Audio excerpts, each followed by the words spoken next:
ذہن نشین کریں۔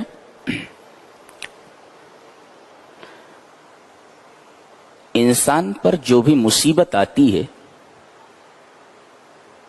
اس کی تین وجہ ہیں۔ ریپیٹ کرتا ہوں، انسان پر جو بھی مصیبت آتی ہے اس کے تین ریزنز ہوتے ہیں، تین وجہیں ہوتی۔ پہلی وجہ وما اصابکم من مصیبت فبما کسبت ایدیکم، یہ جو تمہارے اوپر مصیبت آئی ہے یہ تمہارے ہاتھوں کی کمائی ہے، تم نے کرتوت ہی ایسے کیے ہیں کہ یہ مصیبت تمہارے اوپر آتی، یہ تمہارے کسی گناہ کی سزا ہے۔ تو ایک مصیبت تو آتی ہے جو کسی گناہ کی سزا ہوتی ہے۔ یہ آیت سورہ شورى کی ہے۔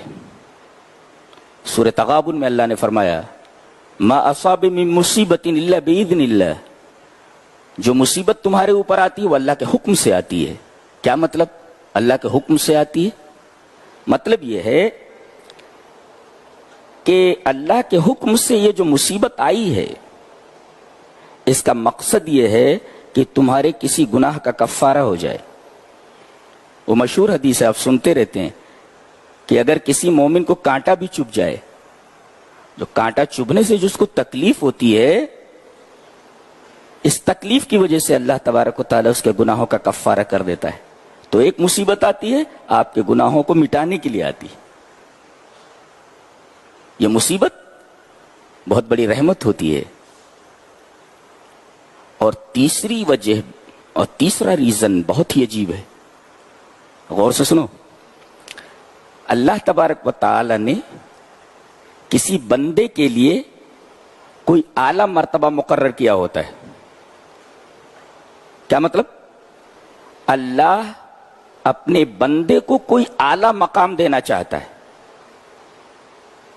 اور اسے معلوم ہے کہ بندہ اپنے کسی عمل کی وجہ سے اس مقام تک نہیں پہنچ سکتا، تو اللہ اسے کسی بیماری میں مبتلا کر دیتا ہے، اسے کسی مصیبت میں مبتلا کر دیتا ہے۔